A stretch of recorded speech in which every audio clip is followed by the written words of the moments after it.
Convite à reflexão número 21. Retorno da vida corpórea, à vida espiritual.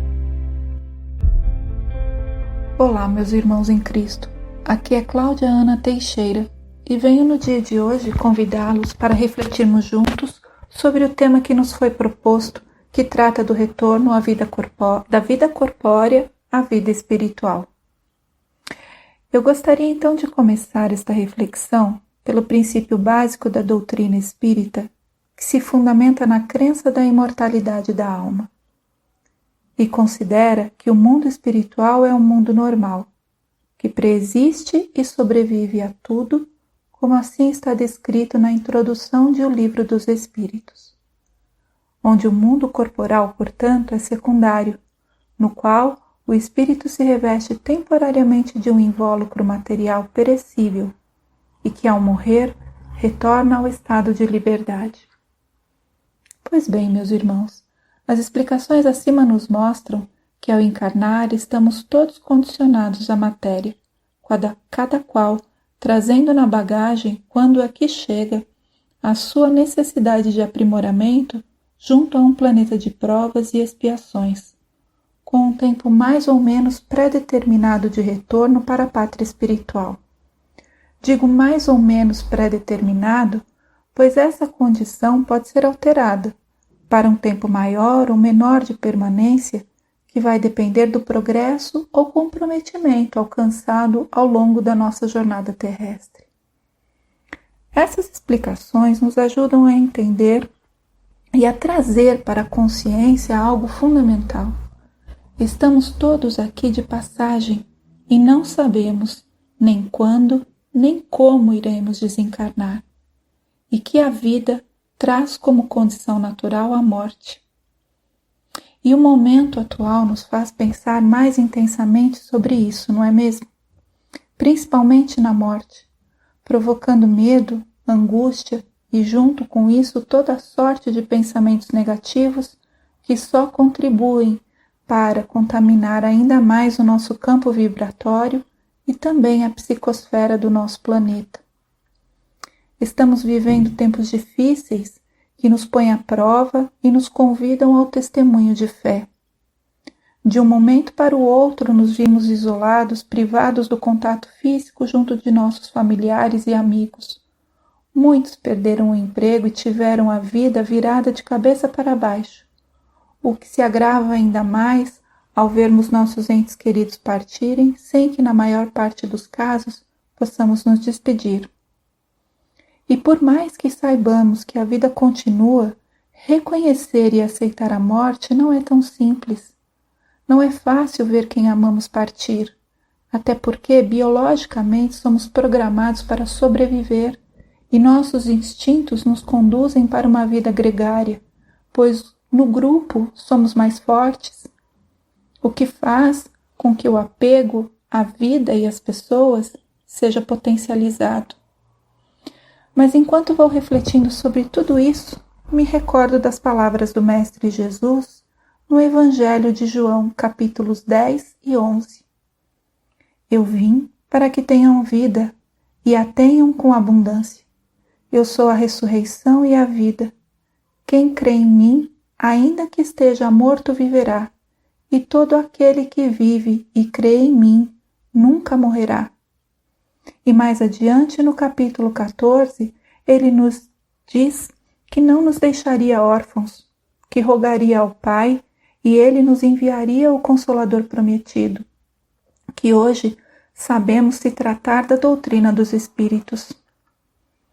Essas palavras, meus irmãos, revelam a preocupação de Jesus com aqueles que aqui ele deixaria, pois já sabia que a humanidade passaria por diversos momentos como este que hoje estamos vivendo, e que, ao exemplo de Pedro, temos a tendência a sermos descrentes nas primeiras adversidades.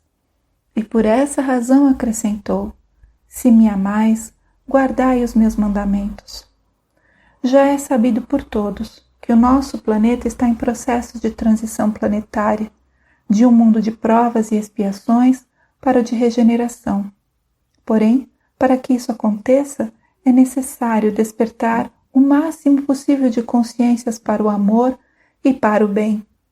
Sendo assim, situações como esta que hoje estamos vivendo têm por objetivo o despertamento coletivo.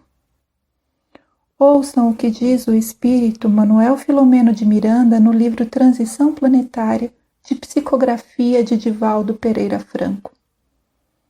Eis, portanto, o que vem ocorrendo nos dias atuais.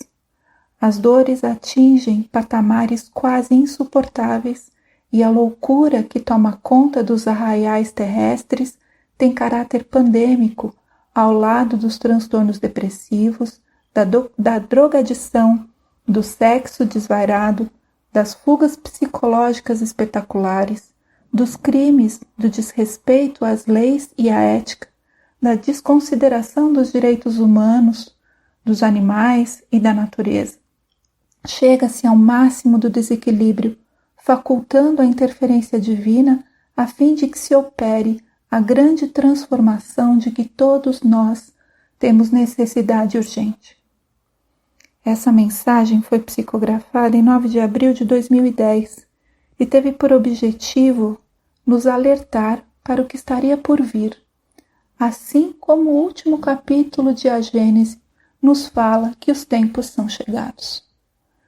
Situações como esta que estamos vivendo hoje já ocorreram antes e vale lembrar que na Revista Espírita de 1867, Allan Kardec relata o caso da Ilha Maurício, uma pandemia que perdurou por 2 anos, repercutindo no isolamento da população do resto do mundo.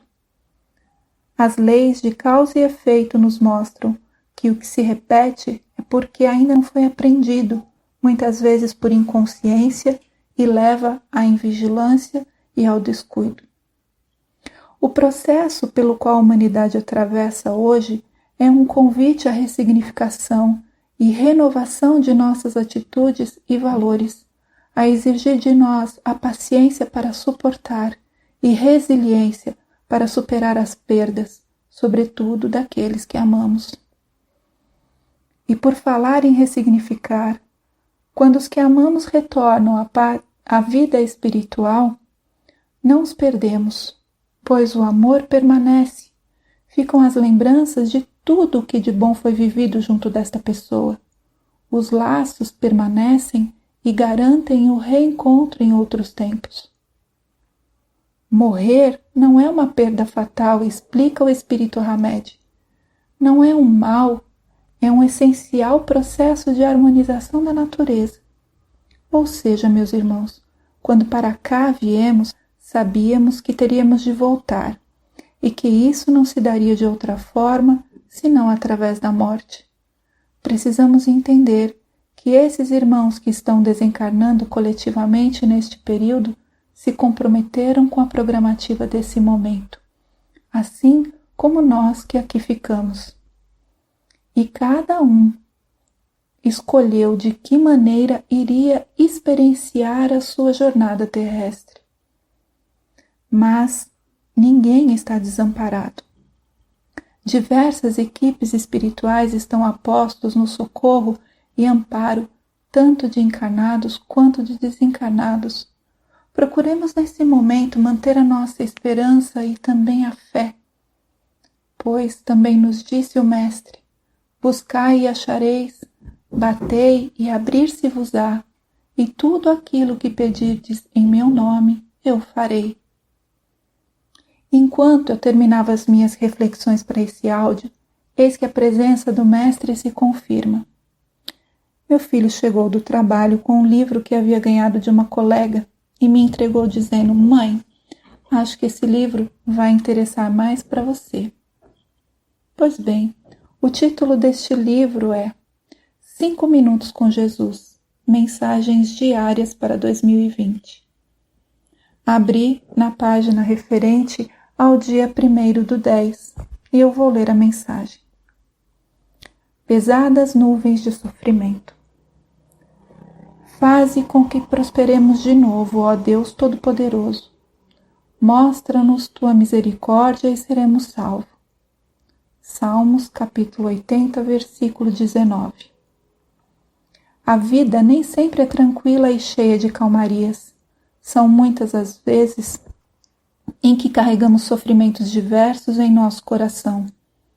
Os dias de paz são interrompidos diante do surgimento de uma grave doença, diante de uma repentina, perante a situação de um desemprego e também quando sofremos por consequência de nossos próprios erros.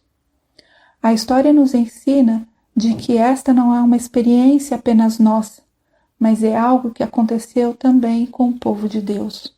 No Salmo 80 está registrado um pedido feito em uma época de dificuldades e de falta de paz. As pessoas clamavam por salvação e prosperidade. Elas queriam que Deus dissipasse aquela pesada nuvem de sofrimento. Essa também pode ser a nossa oração em momentos de dificuldade e de sofrimento, quando as pesadas nuvens de sofrimento tirarem os nossos dias de paz e de felicidade, podemos conversar com Deus e pedir a Ele por dias melhores, por alívio, por consolo e por salvação. E sempre que oramos, façamos os nossos pedidos em nome de Jesus. Afinal, com a sua morte e ressurreição, Ele garantiu perdão e a certeza de que Deus não é indiferente à nossa dor, mas que Ele é atento ao nosso viver e prometeu nos ouvir em todas as situações. Se os dias em que estamos vivendo não são de paz, mas de incertezas, enfermidades, sofrimentos e crises, não tenhamos dúvida de recorrer a Deus, pois Ele é misericordioso conosco e nos dá a salvação pela fé em Jesus. Esta é a mensagem. Bem, meus irmãos, acredito que a maneira como esta reflexão foi acontecendo não deixa dúvidas da presença do Mestre Jesus junto de nós neste momento. Confiemos, orando e vigiando, cumprindo a nossa jornada enquanto aqui estamos, na certeza de que o reencontro com aqueles que retornaram à vida espiritual antes de nós acontecerá no momento propício. Que Jesus nos abençoe, hoje e sempre.